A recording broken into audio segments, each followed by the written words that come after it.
Lord search நேயர்கள் உங்கள் ஒவ்வொருவரையும் இந்த மாலை வேளையிலே வேத படிப்புக்கு இயேசு கிறிஸ்துவின் இன்ப நாமத்திலே உங்களை வாழ்த்தி வரவேற்கிறதிலே நான் மிக்க மகிழ்ச்சி அடைகிறேன். கடந்த வாரம் மல்கியா புத்தகத்தில் இருந்து ஆண்டவருடைய ஜனங்கள் எழுப்பின 5 கேள்விகளுக்கு தேவன் கொடுக்கின்ற பதில் என்ன என்பதை நான் கற்றுக் கொடுக்க ஆரம்பித்தேன். Last week I started on the subject on the book of Malachi where God answers 5 questions that was raised by his own people. மல்கிய 1ஆம் அதிகாரம் முதல் 2 வசனங்களிலே நீர் எங்களை எப்படி சிநேகித்தீர் ஆண்டவரே என்று ஆண்டவருடைய ஜனங்கள் கேட்டார்கள். In Malachi chapter 1 verses 1 and 2, how have you loved us, Lord? This is the question that was raised by his people. அவருடைய ஜனங்களால் தேவனிடத்திலே ஏறெடுக்கப்பட்ட கேள்வி, எப்படி நீர் எங்களை நேசித்தீர்? நீர் எங்கள் மேலே அன்பாய் இருந்தால் இந்த தீமை நம் வாழ்க்கையில் நடக்க முடியுமா? அடிமைத்தனங்கள் எங்களோட வாழ்க்கையில் வர முடியுமா? சத்துருக்கள் எங்களை மேற்கொள்ள நீர் இடம் கொடுக்க முடியுமா என்று எல்லாம் அவர்கள் கேட்டார்கள். தேவன் அதற்கு பதிலாக தான் வேதம் சொல்லுகிறது, தேவன் இந்த உலகத்தில் இருக்கிற ஒவ்வொருவர் மேலும் யோவான் 3:16 படி அன்பு வைத்து அந்த அன்பை காண்பிக்கும்படி தம்முடைய குமாரன் என்றும் பாராமல் ஆண்டவராகிய இயேசு கிறிஸ்துவை இந்த பூமிக்கு அனுப்பி மனுக்குலத்தை பாவத்தின் பிடியிலே இருந்தும் பிசாசின் அந்தகார ராஜ்யத்திலே இருந்து விடுதலையாக்கும் படிக்கும் ஒரு மீட்கும் பொருளாக தன்னுடைய குமாரனை கொடுத்தார். 1 யோவான் 4:19 சொல்லுகிறது, 1 யோவான் 3:16 சொல்லுகிறது, பிதா தன்னுடைய குமாரனை இவ்விதமாய் சிலுவையிலே மனுக்குலத்தை மீட்பதற்கு அனுப்பினபடியினால், இதனால் இயேசு சிலுவையிலே மரித்ததினால் தேவன் எங்கள் மேலே வைத்திருக்கிற அன்பை வெளிப்படுத்தினார் என்று வேதம் சொல்லுகிறது. 1 யோவான் 4:19 வேதம் சொல்லுகிறது. In John 3:16 we see that God showed his love to humankind through sending his only begotten son Jesus Christ into this world to die on the cross to save and redeem mankind. 1 John 3:16 says, by Jesus dying on the cross, God revealed his love for humanity. 1 John 4:19 says, God first loved us. 1 யோவான் 4:19 சொல்லுகிறது, அவர் எங்களிடத்திலே முந்தி அன்பு கூர்ந்தார். நாங்கள் தேவனிடத்திலே அன்பு கூறுகிறதுக்கு முதல் தேவன் எங்களிடத்தில் அன்பு கூர்ந்தார் என்று கடந்த வாரம் காண்பித்தேன். 2வது கேள்வி, இதனுடைய விரிவாக்கத்தை நீங்கள் கடந்த வாரம் நடந்த வேத படிப்புக்கு போனால் அதை உங்களால் புரிந்து கொள்ளக்கூடியதாக இருக்கும். 2வது கேள்வி மல்கியா 2ஆம் அதிகாரம் 6, 7, 8 வசனங்களிலே காணப்படுகிறது. The second question that the people of God raised to the Lord is found in Malachi chapter 2 verses 6, 7 and 8. They said, in what way have we despised you? நாம் எந்த விதத்திலே உம்முடைய நாமத்தை அசட்டை பண்ணினோம் என்று கர்த்தருடைய ஜனங்கள் கர்த்தரிடத்திலே கேட்டார்கள். அதற்கு ஆண்டவர் சொன்னார், நீங்கள் கர்த்தருடைய பந்தியை எண்ணாமற் போயிட்டீங்க.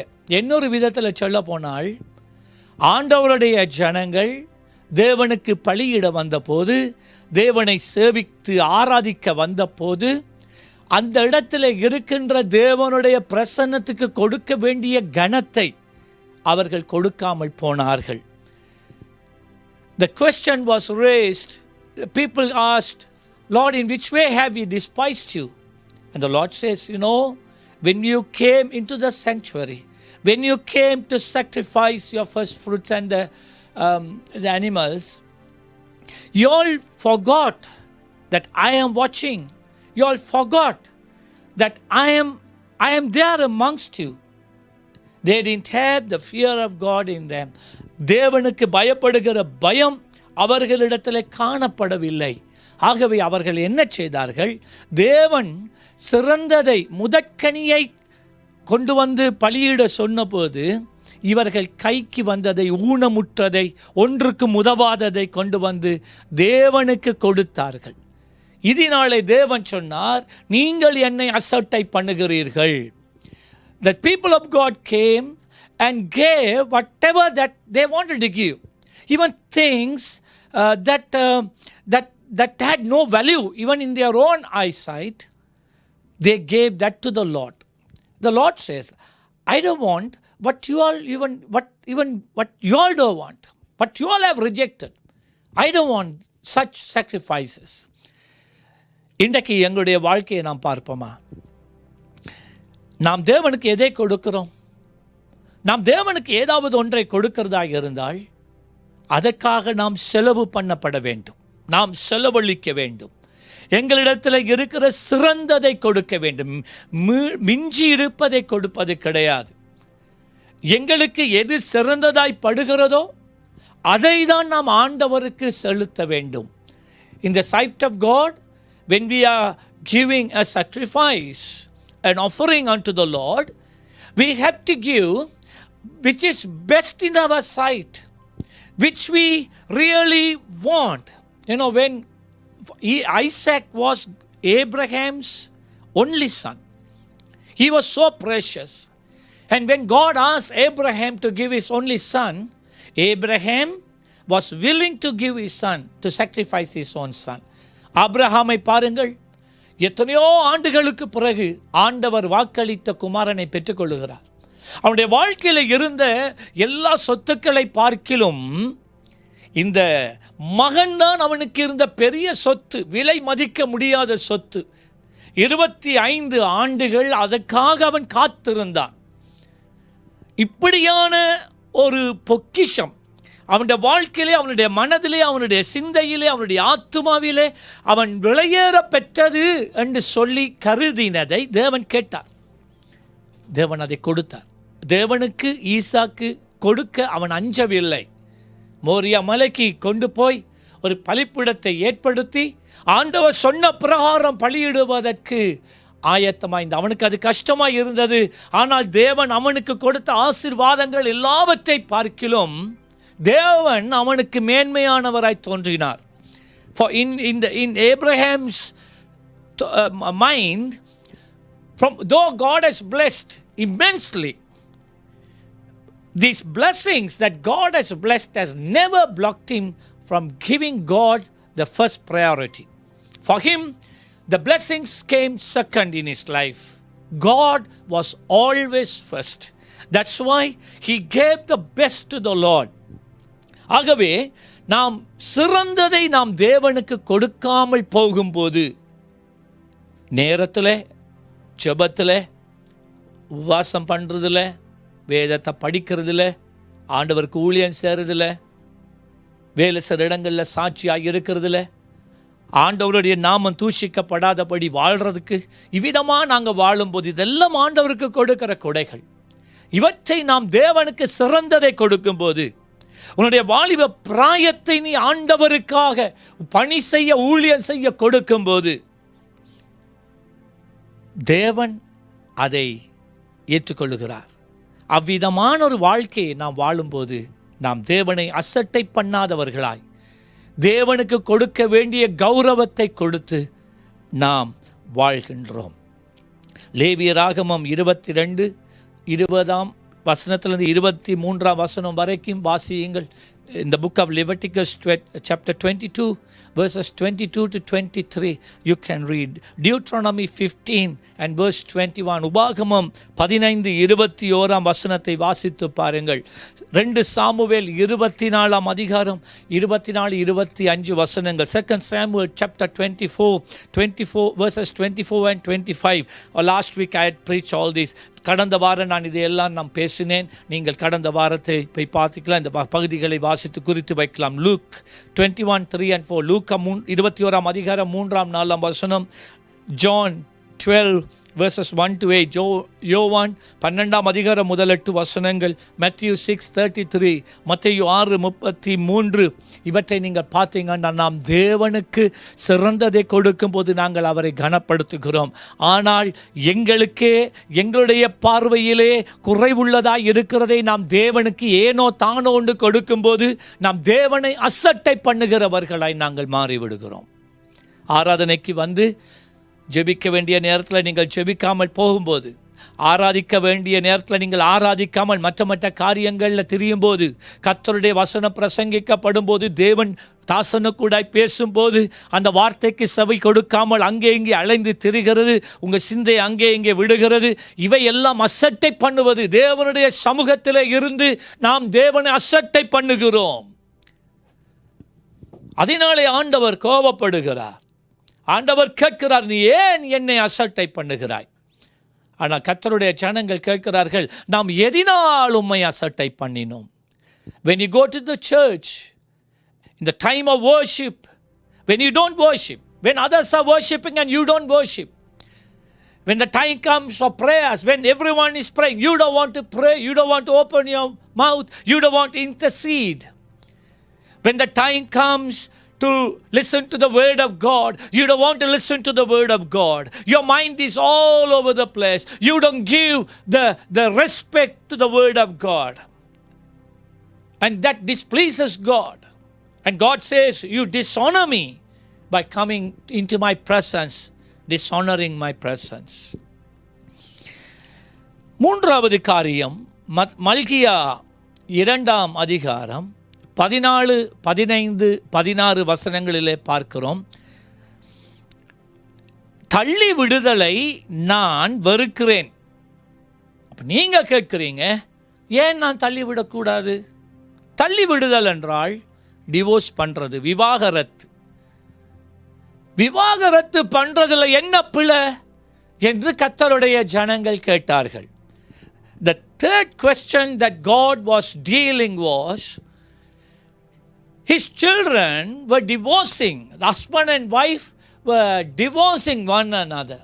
Divorce was rampant amongst his people. And God says, I don't like divorce. I hate divorce. And the children of God are asking, why is that you don't like divorce? God, ஆண்டவர் ஒருத்தனை ஒருத்திக்கு என்று ஏற்படுத்தினார். ஆதாமுக்கு ஏவாள் திருமண பந்தத்தில் இணைகிறதுக்கு முதல் நன்றாக கர்த்தருடைய பாதத்தில் இருந்து தேவனுடைய வழிநடத்தலோடு ஆவியானவர் உங்களுக்கு உணர்த்துகும் போது நீங்கள் ஒரு பிழையான தீர்மானம் எடுக்கிறீர்களே, ஆனால் நிச்சயம் ஆவியானவர் அதை உணர்த்துவார். அப்போ ஆவியானவர் உணர்த்தும் போது, தேவன் பலருக்கூடாய் பேசும்போது, நீங்கள் அதையெல்லாம் தட்டி கழித்து விட்டு உங்கள் உணர்வுகளை சார்ந்து, உங்கள் உணர்ச்சிகளை சார்ந்து நீங்கள் முன்னேறி போனால் அது தேவ சித்தம் அல்ல. நான் இன்னொரு காரியத்தை சொல்ல விரும்புகிறேன். பொதுவாக எல்லாரும் நினைப்பதுண்டு,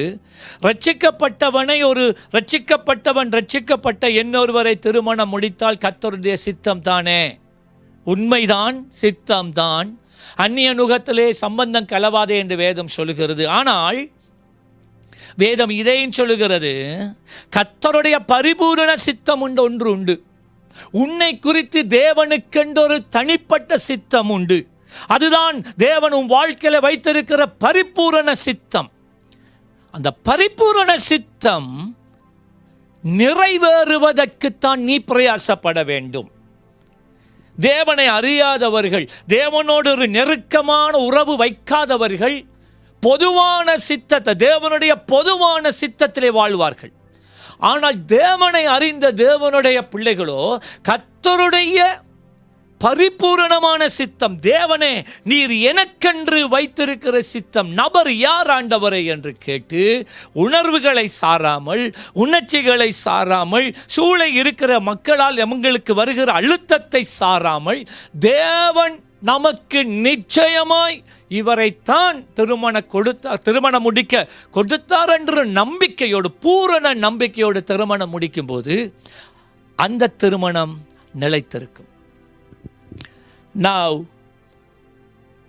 the Lord hates divorce. God always created a woman for a man. The word says, do not be unequally yoked with an unbeliever. But that the problem is, everyone thinks a believer can marry any believer. And that is the will of God. Yes, that's the general will of God. But for a man, a child of God, who is being led by the Holy Spirit, who wants to do the will of God, the Lord has a personal will for him. So, when it comes to marriage, the man who wants to pursue the will of God, personal will of God in his life, will spend much time asking the Lord, Lord, you show me. When proposals come, or when people come or some person comes and asks you, oh, I like to marry you, you don't allow your emotions, your feelings to overrule you. Because not every believer is God's perfect will for you to marry. God has a chosen person even before the foundation of this world for you. He had already planned it. So, when you're led by the Spirit, when proposals come or when somebody comes through into your life, the Holy Spirit, when He says, no, this is not the person, when you don't have peace, when you are getting angry, when you know there is not something not right, that is the way the Lord is revealing. This is not my perfect will for you. This is not the person that I have for you. Remember, when you don't do the will of God, you will have anger. You will have the sleepless nights. Your heart will be troubled. How much ever you pray, how much ever you serve the Lord, there will be a vacuum, and you will always know this is not the person the Lord has for you.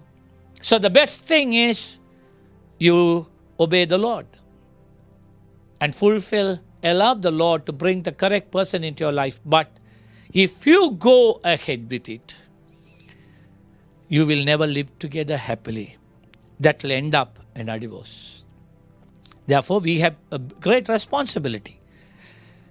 Not only to know the will of God, but also to fulfill the will of God in our lives. தேவனுடைய சித்தத்தை அறிவது ஒரு காரியம். ஆனால் தேவனுடைய சித்தத்தை அறிந்து எங்களுடைய வாழ்க்கையில் அதை நிறைவேற்றுவது எங்களுக்கு வாழ்க்கையில் இருக்க வேண்டிய முக்கியமான ஒரு அம்சம் என்பதை நாம் மறந்து போகக்கூடாது. எஸ்ரா 9-10 அதிகாரங்களை பார்த்தீர்களே ஆனால், கர்த்தருடைய ஜனங்கள் அந்நியர்களை திருமணம் முடித்து கர்த்தருடைய பரிசுத்த வித்து புறஜாதிகளோடு கலந்து விட்டது, அந்நியர்கள் மத்தியில் கலந்து விட்டது. ஆண்டவர் கோபப்பட்டார். ஆண்டவர் சொன்னார், திரும்பு, அவர்களை விட்டு வெளியே வா என்று சொன்னார். அவர்கள் வெளியே வந்தார்கள். In the book of Ezra 9 and 10, the people of God went and married heathen people. The Lord he was displeased. The Lord asked them to leave them come, cleanse themselves. ரோமர் 7:1-4, Romans 7:1-4, Matthew 5:32, மத்தேயு 5:32, 1 கொரிந்தியர் 7:10-17 1 Corinthians 7:10-17. You can read all these. These verses give say like if you marry a person and if you divorce, both of them have to remain single till they die. That's what the Bible says. Is one of them goes and marries, or both of them go and marry different people, both parties are living in adultery. Luka 16:18, Luke chapter 16:18, Jeremiah 3:1, Jeremiah 3:1, Jeremiah 3:8, Jeremiah 3:8, Jeremiah 3:20, Jeremiah 3:20. So these are the verses where God says, return to me. கர்த்தர் சொல்லுகிறார், என்னிடத்தில் திரும்பு. நாலாவது கேள்வி இன்று நான் உங்களோடு கூட அதிக நேரம் நான் பேச போகிறேன். This is the fourth question the people asked the Lord. In what way have we robbed you? In what way have we robbed you? இந்த நாலாவது கேள்வி ஆண்டவரிடத்திலே ஆண்டவருடைய ஜனங்கள் கேட்ட நாலாவது கேள்வி, எந்த விதத்திலே உம்மிடத்திலே களவு பண்ணினோம், உம்மை திருடினோம். இதில் தமிழில் இருக்கிறது, எதினாலே உம்மை வஞ்சித்தோம் என்கிறீர்கள், இல்லாட்டி ஏமாற்றினீர்கள் என்று தமிழ் வேதாகமம் சொல்லுகிறது. திருடினோம், களவெடுத்தோம். திருடினோம் அல்ல, களவெடுத்தோம். திருடுதல் ஒரு சொந்தக்காரன், ஒரு வீட்டு சொந்தக்காரன் வீட்டில் இல்லாத நேரம் ஒரு கள்ளன் போய் உடைமைகளை களவெடுப்பது திருட்டுத்தன்மை. ஆனால் சொந்தக்காரன் வீட்டிலே இருக்கும்போதே அந்த சொந்தக்காரன் இருக்கத்தக்கதாய் வீட்டில் இருக்கிற ஒரு பொருளை களவெடுப்பதுக்கு பேர் களவு.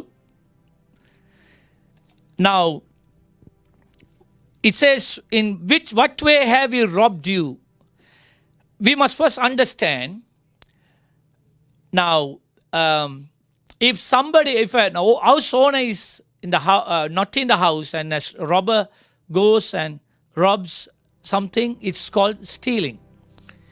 But then when the house owner is there, when the master is there, while the master is in the house, somebody goes and steals something, that is called robbery. That's called robbery. So in that another sense, God is saying, you have robbed me before my eyes. இன்னொரு விதத்தில் ஆண்டவர் என்ன சொன்னார் என்றால், நீங்கள் எந்த பிரசன்னத்தில் எந்த கண்களுக்கு முன்னால நீங்க திருடினீங்க. அப்போ இந்த ஜனங்கள் கேட்கிறார்கள், எதினாலே உம்மை திருடினோம் ஆண்டவரே? நான் வாசிக்கிறேன். You can, those who are following in English, you can read Malachi chapter 3, verses 8 to 12. I'll read in Tamil, but you please follow in your Bibles in English. மனுஷன் தேவனை வஞ்சிக்கலாமா? நீங்களோ என்னை வஞ்சிக்கிறீர்கள். எதினாலே உம்மை வஞ்சித்தோம் என்கிறீர்கள். ஆண்டவர் இதிலே ஒரு குற்றச்சாட்டை போட்டு விட, நீங்கள் என்ன வஞ்சிக்கிறீங்க, நீங்கள் என்ன களவெடுக்கிறீங்க, நீங்கள் என்ன பொருளை களவெடுத்து கொண்டு இருக்கிறீங்க, எனக்கு முன்னால் களவெடுக்கிறீங்க, எதினாலும் உம்மை வஞ்சித்தோம் என்கிறீர்கள். ஆண்டவர் சொன்னார், தசம பாகத்திலும் காணிக்கைகளிலும் தானே. Here the Lord says, people asking, in which way have you robbed? And he says, you have robbed me in tithes and offering. On your tithes and offering. நீங்கள் சபிக்கப்பட்டவர்கள், ஜனத்தராகிய நீங்கள் எல்லோரும் என்னை வஞ்சித்தீர்கள். 10ஆம் வசனம், verse 10. என் ஆலயத்தில் ஆகாரம் உண்டாயிருக்கும்படி தசம பாகங்களை எல்லாம் பண்டக சாலையிலே கொண்டு வாருங்கள். அப்பொழுது நான் வானத்தின் பலகணிகளை திறந்து இடம் கொள்ளாமற் போக மட்டும் உங்கள் மேல் ஆசீர்வாதத்தை வருஷிக்க மாட்டேனோவென்று அதனால் என்னை சோதித்து பாருங்கள் என்று சேனைகளின் கர்த்தர் சொல்லுகிறார். கவனமாய் கேளுங்கள். ஆண்டவர் சொல்லுகிறார், நீங்கள் தசம பாகத்தை கொடுக்கும் போது, தசம பாகம் என்றால் என்ன? உங்களுடைய வருமானத்தில் 10% அதுக்கு தான் பேர் தசம பாகம். நீங்கள் ஒரு விளைச்சல் வயல் செய்தால் அந்த வயலில் 100 மூட்டை நெல் அறுவடை செய்தால் அதில் 10 மூடை ஆண்டவருடைய பண்டக சாலைக்கு வர வேண்டும். உங்களுடைய தோட்டங்கள் செய்தால் அதில் 10% ஆண்டவருக்கு கொடுக்கப்பட வேண்டும். அது பணமாக கொடுக்கலாம், இல்லாட்டி பொருளாக கொடுக்கலாம். ஏதாவது உங்களுக்கு வருகின்ற வருமானத்தில், அதாவது நீங்கள் ஒரு பிஸ்னஸை செய்தால் அதில் நீங்கள் அந்த பிஸ்னஸுக்கு போட்ட செலவழிக்கிற செலவுகள் போக வருமானம், அந்த மாதத்துக்குரிய வருமானம் எவ்வளவோ, வேலை செய்கிறவர்களுக்கு சம்பளம் எல்லாம் கொடுத்து ப்ராஃபிட், அந்த வருமானத்தில் தான் 10% ஆண்டவர் சொல்கிறார் எந்த களஞ்சியத்தை கொண்டு வர வேணும். களஞ்சியம் என்றால் எது? உங்களுடைய ஆவிக்குரிய ஆகாரத்தை பெறுகின்ற இடம். ஆவிக்குரிய ஆகாரம் பெறுகின்ற இடம். உங்களுடைய ஆவிக்குரிய மனிதன் உங்களுடைய வாழ்க்கையில் நீங்கள் உங்களை வளர்க்கின்ற இடம். அது சபையாக இருக்கலாம். இப்போ நீங்கள் சபைக்கு ஒரு சபையில் நீங்கள் விசுவாசியாக இருந்தால் அந்த சபையினர், அந்த பாஸ்டர் தான் உங்களுக்கு வார்த்தையை பிரசங்கிக்கிறாங்க, வார்த்தையை கற்றுக் கொடுக்குறாங்க, ஆராதனையில் நடத்துகிறாங்க. உங்களுக்கு ஒரு வியாதி வந்தால் உங்களுக்காக ஜெபிக்கிறாங்க. நீங்கள் ஒரு வாழ்க்கையில் போராட்டத்தை கூடாக போனால் அவங்க உங்களுக்காக திறப்பின் வாசலில் நின்று உபவாசம் பண்ணி போராடி ஜெபித்து கொண்டு இருக்கிறாங்க. உங்களுக்கு ஒரு நன்மை தீமை வந்தால் அவர்கள் ஓடி வருகிறார்கள். அவர்கள் தங்கள் கடமைகளை, தங்கள் உத்தரவாதங்களை செய்கிறார்கள். அப்போது உங்களுடைய ஆவிக்குரிய மேன்மையை கவனிக்கிறது அந்த சபை, நீங்கள் போகிற சபை, ஃபிசிக்கல் சர்ச், உள்ளூர் சபை. அந்த பணத்தை எடுத்து நீங்கள் பிரித்து மற்ற சபைகளுக்கு அனுப்ப முடியாது. தசம பாகத்தை நீங்கள் உங்கள் சொந்த சபைக்கு கொடுக்க வேண்டும். என்னுடைய தங்கச்சி பிரதேசத்தில் இருக்கிறாள். அவள் எப்பொழுதும் என்னோட பல காண்டுகளாக என்னோட எப்பயுமே போராடுவாள். நான் போகிற சபை ஆஸ்திரேலியாவில் அது நல்ல பணக்கார சபை, அவங்களுக்கெல்லாம் நிறைய காசு இருக்குது. என்னுடைய தசம பாகத்தை நான் உங்களுக்கு அனுப்பி வைக்கப் போகிறேன் என்று என்கிட்ட சொல்லப்போன இந்த வேத பகுதிகளை தான் காட்டி, என் சொந்த சகோதரிக்கும் நான் சொன்ன காரியம், உன்னை நான் வஞ்சிக்க மாட்டேன். தேவன் உனக்கு கொடுக்கிற ஆசீர்வாதங்களுக்கு நான் ஒரு தடையாக இருக்க விரும்பவில்லை. தசம பாகம் நீங்கள் ஆஸ்திரேலியா தேசத்தில் போகிற உங்களோட சொந்த சபைக்கு, அங்கே எவ்வளவு பணம் இருந்தாலும் பரவாயில்ல, அங்கே தான் கொடுக்கப்பட வேண்டும். எனக்கு அனுப்பப்படக்கூடாது, எங்களுடைய சபைக்கு அனுப்பக்கூடாது, அது பிழை என்று சொல்லி அவளோடு எப்பயுமே என்னோட வாக்குவாதம் பண்ணுவாள். நான் சொன்னேன், இல்லை, வேதத்தின் அடிப்படையில் நாம் வாழ்ந்தால் பரலோக வாசல் திறக்கும். இதை மிஞ்சி இவ்விதமான லாட் டிவி ஊடகங்கள் இருக்கிறது. கிராமத்திலே சில சபைகள் கஷ்டப்பட்டு கொண்டிருக்கிறது, ஊழியர்கள் இருக்கிறார்கள். தசம பாகம் உங்கள் சபைகளுக்கு போக அதுக்கு மிஞ்சி கொடுப்பதுக்குத்தான் பெயர் காணிக்கை. காணிக்கை தசம பாகம் அல்ல, வருமானத்தின் 1/10 தான் தசம பாகம். அது உங்களுடைய சபைக்கு போக வேண்டும். காணிக்கை என்று சொல்லப்படுவது அதை நீங்கள் வேறு யாருக்கும் கொடுக்கலாம். ஆகவேதான் அது தசம பாகத்தை மிஞ்சினது. அது இல்லை இல்லாமல் கொடுக்கிறது. அது எதுவாக இருக்கலாம், பணமாக இருக்கலாம், பொருளாக இருக்கலாம், ஏதாவது இருக்கலாம், சரீர உதவியாக இருக்கலாம், அதெல்லாம் காணிக்க நீங்கள் அது செய்யலாம். இப்போ இன்னொரு காரியம் நான் சொல்ல விரும்புகிறேன். இப்போது சபை ஒன்றுக்குமே போகாமல், நான் திரும்ப சொல்லுகிறேன், நீங்கள் சபை ஒன்றுக்குமே போவதில்லை, உங்களால் போக முடியாது. உங்களை ஒரு பாஸ்டர் பார்க்கறதில்ல, பாஸ்டரால் பார்க்க முடியாது. ஆனால் நீங்கள் உங்களுடைய சபை இல்லாட்டி உங்களுடைய ஆவிக்குரிய வாழ்க்கையிலே உங்களை வளரச் செய்வது, இல்லாட்டி நீங்கள் உங்களுடைய ஆத்துமாவில் தோய்ந்து போய் இருக்கிற நேரம், கண்ணீரில் இருக்கிற நேரம், ஒரு போராட்டத்துக்கூடாக போகிற நேரத்தில் எல்லாமே ஒரு உதாரணத்துக்கு லாட் சர்ச் எடுப்போம், இல்லாட்டி லாட் டிவி எடுப்போம். அதையே நீங்கள் நாள்தோறும் பார்க்கிறீர்கள். பல ஊழியர்கள் அதற்கூடாக வந்து கர்த்தருடைய வார்த்தையை போதிக்கிறார்கள், சுகமளிக்கும் ஆராதனை நடத்துகிறார்கள், நல்ல ஒரு வர்ஷிப் ஆராதனை, நல்ல ஒரு ஆராதனை வைக்கிறாங்க, நல்ல ஒரு பைபிள் ஸ்டடி வைக்கிறாங்க. நீங்கள் எல்லாம் வேதத்தை அதுக்கூடாகத்தான் படிக்கிறீங்க. அதுதான் உங்களுடைய சபையாக இருந்தால் உங்களுடைய 10 இந்த ஊடகத்துக்கு அனுப்பப்பட வேண்டும். இந்த ஊடகத்துக்கு அனுப்பப்பட வேண்டும். அதை நீங்கள் மறந்து போக வேண்டாம். உங்களுடைய ஆவிக்குரிய ஆகாரத்தை எங்கே நீங்கள் பெறுறீங்களோ அங்கே தான் உங்களோட தசம பாகம் போக வேண்டும். இப்போ ஊழியர்களுக்கு இன்னொரு காரியத்தை நான் சொல்ல விரும்புகிறேன். நான் எங்களுடைய சபையில் வருடத்துக்கு ஒரே ஒரு முறை மாத்திரம்தான் தசம பாகத்தை குறித்து பேசுவேன். அதுக்கு பிறகு வருடம் முழுவதும் ஆராதனைகளில் அதை பற்றி பேசவே மாட்டேன். ஏனென்றால் கர்த்தருக்கு கொடுக்கிறவர்கள் தாராள மனதோடு கொடுக்க வேண்டும்.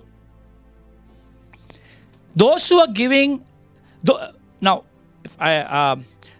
tithes should go to the church which is teaching you the word, which is praying for you, which is guiding you, where you go and worship the Lord, and whenever a need arises, where the pastor comes and helps you. You have the tithes. If you are going to a local church, you have to tithe your tithings, 1/10 of your income, to that church. You cannot separate that into 2, 3, 4 portions and send it to different churches or different ministries or different places as you wish. You have no control over it. Some say, oh, our church is a rich church. We don't have to give our tithes. They have enough money. We can give my tithes to very poor churches in the third world country. No, that is wrong. In Malachi chapter 3, verses 8, verses 10, he says, you bring your tithe to your church. Now, secondly, I like to mention, if you are a person that you are not able to go to a church, in your area there is no church, but your spiritual life is being fed spiritually, or you're learning the word, you are being prayed for, everything, if it is through, say, for instance, Lord TV or Lord Church online. If this has become your church, you're bedridden, you're at home, there is no one to take you to church, or your family circumstance is such that only you are born again, only you are saved, so nobody will allow you to go to church, but you are following Christ, you are growing in Christ through Lord TV or Lord Church, your tithe should be sent to Lord Church or Lord TV, because that is your church. That's where God is reaching out to you. That's through that means that God is moving in your life and meeting all your spiritual needs. Even if your physical needs, like, when you're sick, through healing services, God is touching you. Now, thirdly, I would like to stress, pastors should never force their people or control their believers to put the tithes. That is wrong. Any person giving a tithe to the Lord, it should come from within. They should do as a sacrifice. They must give their tithes as an offering to the Lord. இப்போ மேய்ப்பர்கள் எந்த ஒரு சந்தர்ப்பத்திலும் சபை விசுவாசிகள் தசம பாகத்தை கொடுக்கிற விஷயத்தில் அவர்களை ஆண்டு கொண்டு அவர்களை எப்படியாகிலும் கொடுக்க வைக்க வேண்டும் என்று நடந்து கொள்ளக்கூடாது. தசம பாகம் கொடுக்கிறவர்கள் மனமுவர்ந்து கொடுக்க வேண்டும். சத்தியத்தை அறிந்து கொடுக்க வேண்டும். Those who give their tithes, they should know the truth about tithes and tithe to the church. இப்போ எனக்கு தெரியும், ஒரு முன்னே காலங்களில் ஒரு ஊழியக்காரன் தன்னுடைய அவருக்கு கீழே இருந்த ஊழியக்காரர்களுக்கு அலவன்ஸ் கொடுக்கும்போது, சம்பளம் கொடுக்கும்போது அவர்களுடைய தசம பாகத்தை வெட்டிட்டு தான் எடுத்துட்டு தான் கொடுப்பார். அப்போ அவர்கள் கொடுக்கவில்லை, இது பலாத்காரமாய் தசம பாகம் எடுக்கப்படுகிறது. கர்த்தர் அதை அங்கீகரிக்க மாட்டார். I know many years ago a pastor, when the time comes to give the allowances or salaries to his pastors, what he will do is he will cut the 10%, the tithes, and take it to the church and give the balance to the workers. Now, this is not right. This is not correct. Tithes should be given by themselves. Now, my children, they are working. When they bring their tithes and give it to my mother, or sometimes they bring it and give it to me to put it in the offering. I said, no. I said, you all earned, From the salary you have got, you are giving the tithes to the Lord. You with your hand put it into the offering till. That's your tithe to the Lord. The Lord expects you to put. என்னுடைய பிள்ளைகள் கூட, வேலை செய்கிற பிள்ளைகள், அவர்கள் தசம பாகத்தை அவங்களோட அம்மாட்ட போய் கொடுப்பாங்க, இல்லாட்டி சில நேரம் என்னட்ட கொண்டு வர பார்ப்பான். நான் சொன்னேன், இல்லை, நீங்கள் உங்களோட தசம பாகத்தை உங்களோட கையால் காணிக்கையில் போடுறத கர்த்தர் எதிர்பார்க்கிறார். கர்த்தர் எதிர்பார்க்கிறார். சில இடங்களில் எம்பிலோப் வைத்திருக்கிறார்கள் சபையில். எம்பிலோப்பை வைத்து விசுவாசிகள் கட்டாயமாக தசமப்பாக எவ்வளோ போடுறாங்கன்னு சொல்லி பேரெல்லாம் குறிப்பிட்டு போடணும். அதை அவங்க புத்தகத்தில் குறித்து வைப்பாங்க. இந்த குடும்பம் இந்த தசமபாகம் கொடுத்தாங்க, கொடுக்காட்டி போயிட்டு அந்த குடும்பத்தை பிடிக்கிறேன், தசமபாகம் கொடுக்கல. இது பிள்ளை. இவ்விதமாக நம்முடைய ஜனங்களை நாம் நடத்தக்கூடாது. தசம பாகத்தை குறித்த உணர்வு இருக்க வேண்டும். அவங்களுக்கு சத்தியத்தை அறிய வேண்டும். அவர்கள் தானாக கொடுக்க வேண்டும். நாங்கள் திரும்பி திரும்பி சொல்லக்கூடாது. In my church, so many times, so many Sundays, every year, so many Sundays, I really forget to take that offering. I forget. Our services are so long, sometimes 3.5 hours or 4 hours long it will take. I sometimes, so many, at least 3 or 4 Sundays on a year, I forget to take offering. I had already given the benediction. Then I see the people won't get up. I said, why are you not going? Go, service is over. They will say, Pastor, offering. So what we do is, we keep the offering till, I said, anybody who wants to come and give to the Lord, give it and go. They all come and give. That's the way it has to be done. எத்தனையோ தடவை எங்களுடைய ஆராதனைகள், நீண்ட ஆராதனைகள் 3.5 மணித்தியாலம் 4 மணித்தியாலம் ஆகும். ஒரு வருடத்திலே 3-4 ஆராதனைகள் நான் காணிக்கை எடுக்கவே மறந்து விடுவது உண்டு. அதை பற்றியே ஞாபகம் இருக்காது. காணிக்கையை குறித்த எண்ணமே எனக்கு இருக்காது. ஆராதனையை முடித்து ஆசீர்வாதத்தை கொடுத்தால் சில நேரம் ஜனங்கள் போகாது, அப்படியே உட்கார்ந்துட்டு இருப்பாங்க. அப்போ நான் கேட்பேன், என்ன ஏன் போகாமல் இருக்கிறீங்க? அப்போ சொல்லுவாங்க, பாஸ்டர் காணிக்கை எடுக்கல, நான் காணிக்கை. ஒரு மேய்ப்பனுடைய உள்ளத்தில் இருக்க வேண்டியது இதுதான். விசுவாசிகளுடைய ஆவிக்குரிய நலனைத்தான் ஒரு மேய்ப்பன் உள்ளத்தில் அது கொதிச்சு கொண்டிருக்கணும். அவங்களோட காணிக்கை இல்லை. The thing that should be burning in a pastor's heart is the well-being of the spirituality of each believer in the congregation, not their tithes and offering. அவர்களுடைய ஆவிக்குரிய வாழ்க்கையை நாம் மேன்மைப்படுத்தி பரிசுத்த ஆவியின் அபிஷேகத்துக்கூடாய் அவர்களை நடத்தி கர்த்தருடைய வார்த்தையை கொடுத்து அவர்களை ஆவியில் வளர்த்து கொண்டு வரும்போது காணிக்க கொடுக்க நீங்கள் சொல்லவே தேவையில்லை, அவங்க தானாகவே கொடுப்பார்கள். See, when we grow our congregation in the spiritual things, we don't have to speak about offering and tithes. They will on their own, they will come and give. Our eyesight should be in the well-being and the spiritual growth of our people. எங்களுடைய கண்கள் எப்பொழுதுமே நம்முடைய ஜனங்களுடைய ஆவிக்குரிய வாழ்க்கையின் மேலே தான் இருக்க வேண்டும்.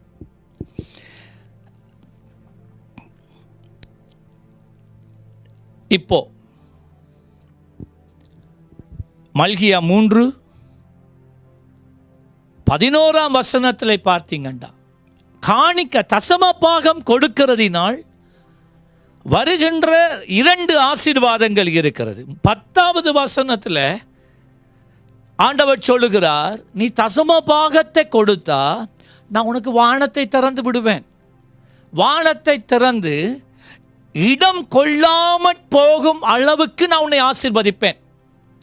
There are 2 blessings a believer receives when they are faithful in giving their tithes. And firstly is found in verse 10. A believer to whom gives the tithe, the Lord says, I will open the heavenly doors and I will bless you. இடம் கொள்ளாமற் போகும் அளவுக்கு, to the point that you say, oh Lord, enough. This blessing is more than enough, Lord. But He still keep on blessing you. அது முதலாவது ஆசீர்வாதம். இரண்டாவது ஆசீர்வாதம், the second blessing.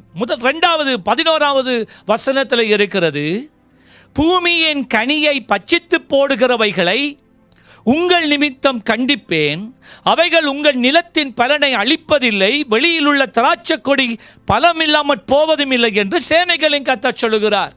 Now the second blessing is found in verse 11, and the Lord says, when now Israelites were mostly they were cultivating and they were farmers and they had cattle.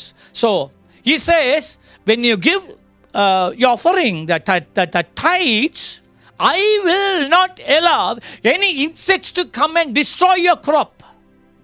The Lord protects your business.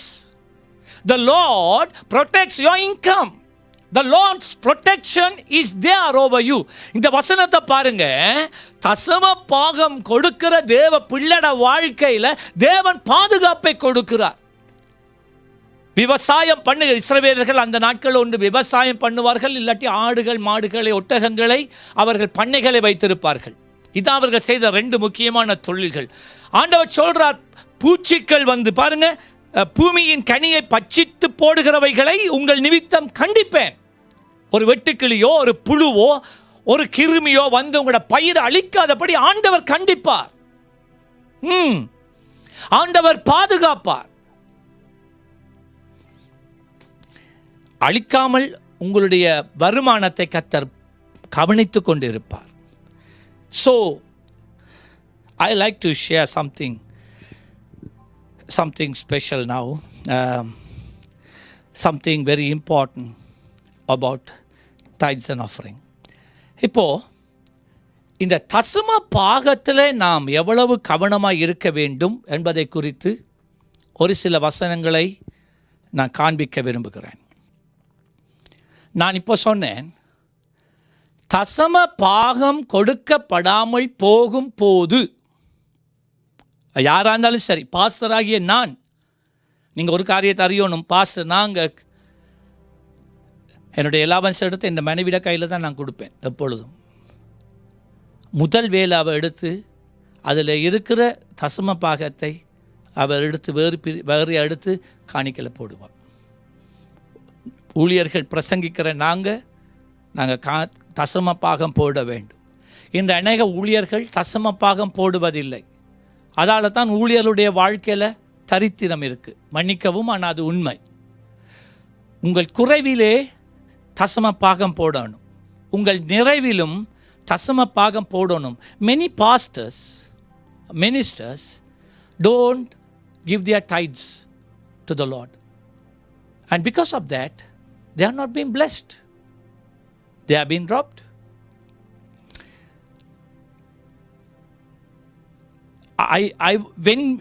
The last point I was try to share is this: when we don't give our offering, we are opening the door for Satan to come and destroy all what we have. நான் சொல்றதே நல்ல கவனமாக கேளுங்க. ஒரு தேவனுடைய பிள்ளை தன் வருமானத்திலே 10% கொடுக்காமல் போகும் பட்சத்திலே பிசாசானவன் அவன் வாழ்க்கைக்குள்ளே, அவன் எல்லைகளுக்குள்ளே உட்பிரவேசித்து அவனுக்கு குறைவை, நஷ்டத்தை ஏற்பண்ணுவதற்கு வாசலை நாம் திறந்து விடுகிறோம். We are opening a door for Satan to come and ruin all what we have. I like to show this in the scripture. Now, tithes belongs to the Lord. That's what the Lord said. That tithes is mine. ஆண்டவர் சொன்னா தசம பாகம் என்னுடையது. இப்போ Genesis 3 from verses 1 to 6, ஆதியாகமம் 3ஆம் அதிகாரம் முதல் 6 வசனம், ஆதாமும் ஏவாளும் தவறின செய்த முதலாவது பாவம் இதுதான். தசம பாகம் என்றால் தேவனுக்கென்று விலக்கி வைக்கப்பட்டது, அது மனிதனுக்கு சொந்தம் அல்ல. ஏதேன் தோட்டத்தில் ஆண்டவர் நன்மை தீமை அறிகிற கனியின் விருட்சத்தை உண்டாக்கி சொன்னார், இந்த மரத்தின் கனி மனிதனே உனக்கு கிடையாது.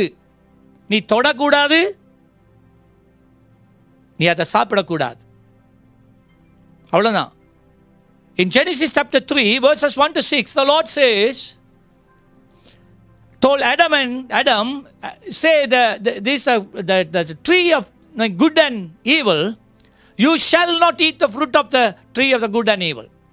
He said, that tree, that fruit doesn't belong to man. That is, I kept it for me. The Lord said, don't touch it, don't eat it. But what did man do? He went and plucked and ate what belongs to the Lord. தேவனுக்கு உரித்ததான அந்த கனியை, அது மனிதனுக்கு சொந்தமில்லை, அதை பறித்து அதை உண்டான். ஆண்டவருக்குரியதை மனிதன் தனக்கு எடுத்தான், அதனாலே அவன் பாவம் செய்தான், தேவ மகிமையை இழந்தான், தேவனுடைய சமூகத்திலிருந்து துரத்தி விடப்பட்டான். சாபங்கள் உண்டானது, வியாதிகள் உண்டானது, குறைவுகள் உண்டானது. Let's go to the Garden of Eden.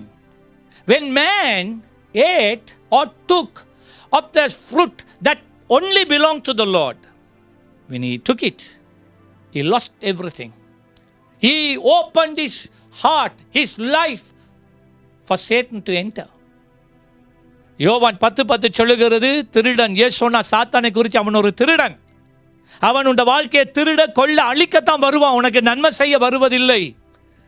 The Lord said in John 10:10, he said Satan is a thief, he comes to steal, rob and to destroy your life. That's what exactly happened. Satan deceived Adam to take what belonged to the Lord to himself. By taking it, Adam opened the door for Satan to come and ruin his life.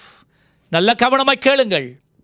Eden தோட்டத்திலே தேவன் தமக்கென்று வைத்ததை மனிதனை வஞ்சித்து தேவனுக்குரியதை எடுத்து சாப்பிடு என்று பிசாசு சொன்னதை கேட்டு நம்பி வஞ்சிக்கப்பட்டு சாப்பிட்டதினால் பிசாசானவன் அவனுடைய ஆதாமினுடைய வாழ்க்கைக்குள்ள பிரவேசிக்கிறதுக்கு அவன் இடத்தை திறந்து கொடுத்தான்.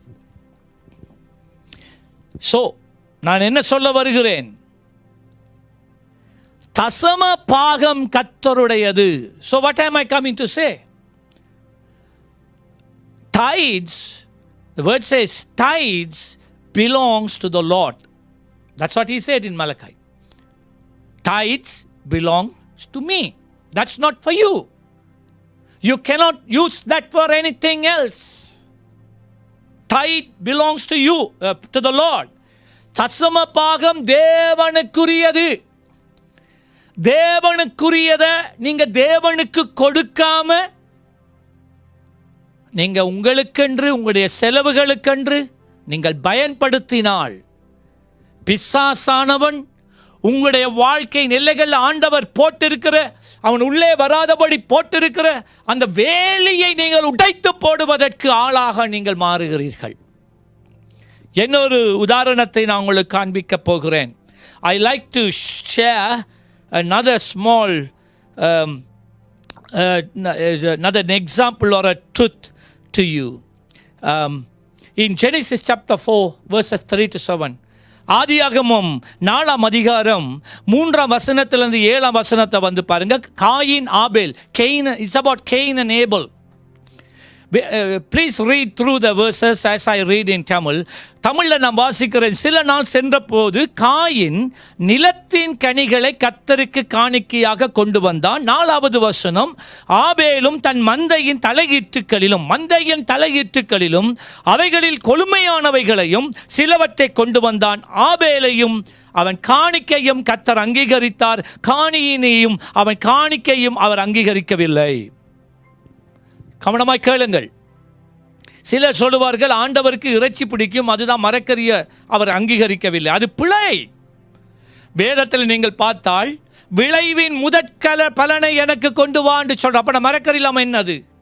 ஆண்டவர் தானே சொன்னார், அதை அங்கீகரித்தார் தானே. Some say, God only loves meat, not vegetable. So that's why God accepted Abel's sacrifice and rejected Cain's sacrifice. No, it's wrong. It's wrong. The Lord says, bring the harvest, the first fruits to my temple. So God accepted it. Then why did God accept Cain's offering here? அப்படி என்றால் ஏன் ஆண்டவர் காயினுடையதை அங்கீகரிக்காமல் ஆபேலினுடைய காணிக்கையை அங்கீகரித்தார்? நல்ல கவனமாய் கேளுங்கள். Listen to me very carefully. 3ஆம் வசனம், verse 3. What did Cain bring? Coin என்ன கொண்டு வந்தான்? காயின் நிலத்தின் கனிகளை கர்த்தருக்கு காணிக்கையாய் கொண்டு வந்தான். It says Cain brought some of the fruits as an offering unto the Lord. Cain didn't bring his first fruit. காயின் முதற்கனியை கொண்டு வரவில்லை. நல்லா கேளுங்க, முதற்கனியை கொண்டு வரல, கைக்கு அம்பிட்டதை கொண்டு வந்தான். Cain took whatever that came to his hand, put in a bag, brought it to offer to the Lord. 4வது வசனம், ஏபல், verse 4. ஆபேல் என்ன கொண்டு வந்தான்? தன் மந்தையின் தலையீற்று. பார்த்தீங்களா? முதலாய் பிறந்த கன்று, கொழுமையானது. He brought the first fruit. This is what made the difference. உன் முதன்மையானதை கர்த்தருக்கு கொண்டு வந்தால் அங்கீகரிப்பார். முதற்கனி கர்த்தருக்குரியது. The first fruits belongs to the Lord. Tithes belongs to the Lord. 10 தசமபாகம் கர்த்தருக்குரியது. ஆனால் இன்று பலர், சபைக்கு போற பலர் தசமபாகம் என்று கொடுப்பதில்லை, சதத்துக்கு சதம் கொடுப்பதில்லை. Today so many people don't give their offerings as the tithes to the Lord. They just give from whatever they want to give. தங்களுக்கு விரும்பினதை கொடுப்பார்களே ஒழிய உண்மையாக வருகின்ற வருமானத்தின் தசம பாகத்தை கொடுப்பது கிடையாது. நீங்கள் தசம பாகம் சரியாக கொடுக்காமல் போகின்ற பட்சத்தில் நீங்கள் தேவனை வஞ்சிக்கிறீர்கள், தேவனுக்கு ஏமாற்றுகிறீர்கள். When we don't offer the correct amount of the tithes to the Lord, we are cheating on the Lord. We are robbing before his eyes. இப்போ so Cain was very sad. Coin துக்க முகத்தோடு இருந்தான். கர்த்தர் coin இடத்துக்கு போகிறார். God goes to Cain. Coin இடத்துல போய் சொல்றார், தம்பி நீ நன்மை செய்தா? அவர் சொன்னார், ஏன் உனக்கு எரிச்சல் உண்டாயிற்று? அப்ப சொன்னார், நன்மை செய்தால் மேன்மை இல்லையோ? He goes to Cain and said, Cain, what's the problem? Why have your heart been filled with jealousy, anger? Why? And he said, if you do good, there is always honor. What is the good thing? Give the first fruit. Giving the tithes.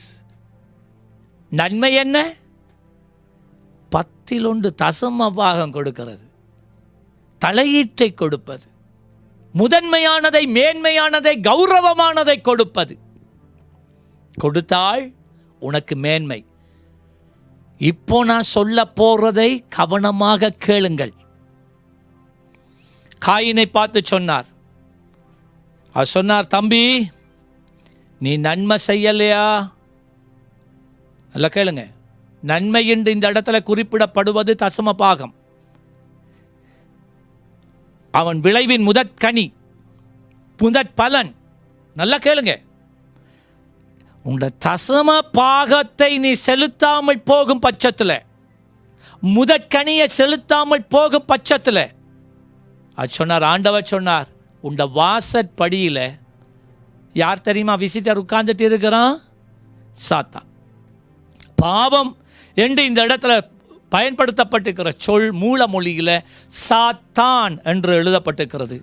சாத்தான் வாசற்படியில் படுத்திருக்கிறான்.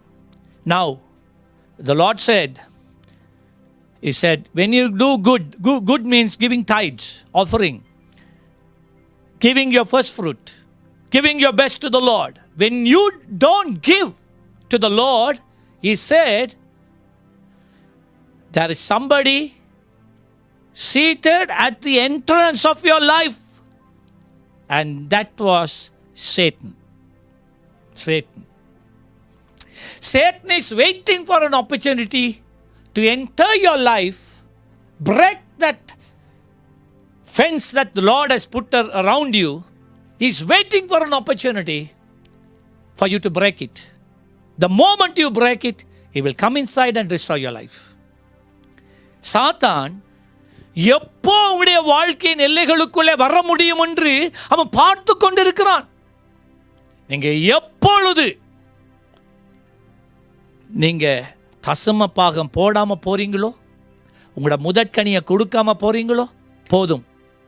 நீங்களே வேலியை, ஆண்டவர் உங்களை சுற்றி போட்ட வேலியை தகர்த்து உடைச்சு போடுறதால சாத்தான் உங்களுடைய வாழ்க்கைக்குள்ள வந்து உங்களுடைய வாழ்க்கையை நாசமாக்குவான். ஆகவே தான் உங்களுடைய வாழ்க்கையில் when you don't tithe, God said that Satan lies on your doorstep,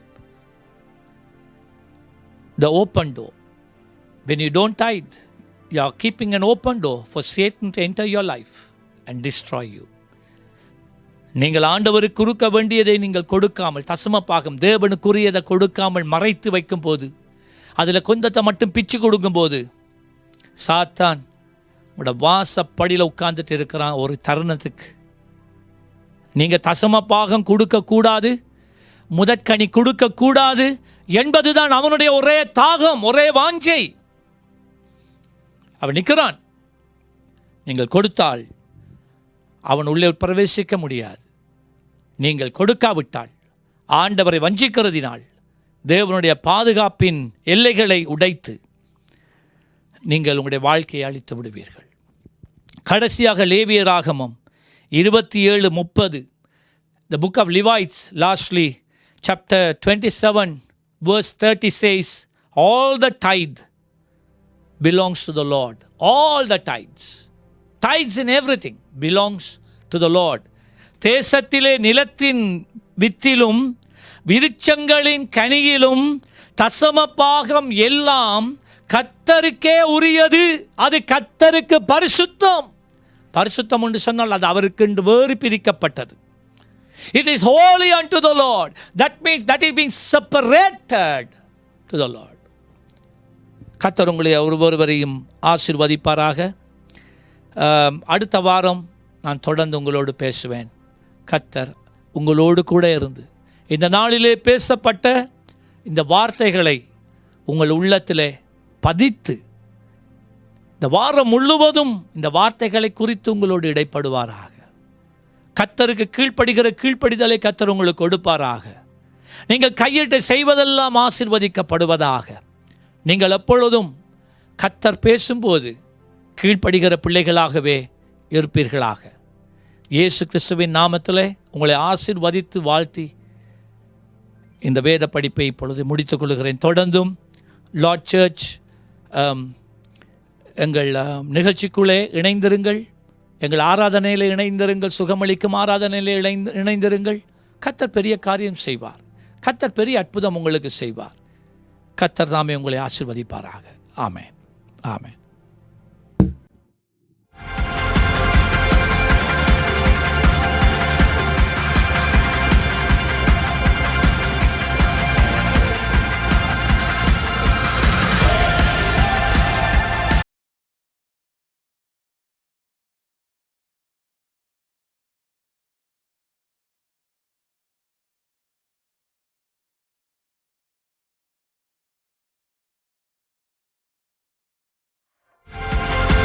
அப்படிப்பட்ட ஒரு வாஞ்சியோட ஒரு எதிர்பார்ப்போட